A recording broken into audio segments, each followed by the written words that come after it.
সুস্মিতা দেব রাজ্যসভায় সদস্য নির্বাচিত হইয়া ঈশ্বরের নামে শপথ করিতেছি যে বিধি দ্বারা স্থাপিত ভারতের সংবিধানের প্রতি আমি অকৃত্রিম নিষ্ঠা ও আনুগত্য পোষণ করিব।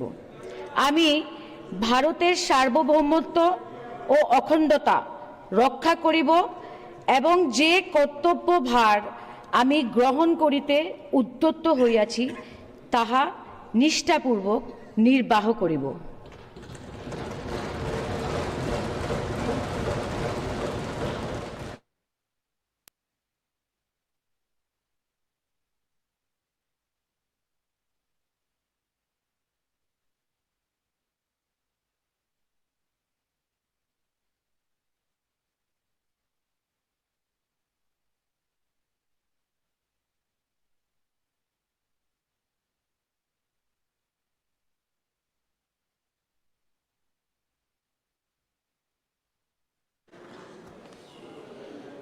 श्री सुखेंद्र प्रकाश सिंह बड़ाइक जो राज्यसभा का सदस्य निर्वाचित हुआ हूं, ईश्वर की शपथ लेता हूं कि मैं विधि द्वारा स्थापित भारत के संविधान के प्रति सच्ची श्रद्धा और निष्ठा रखूंगा।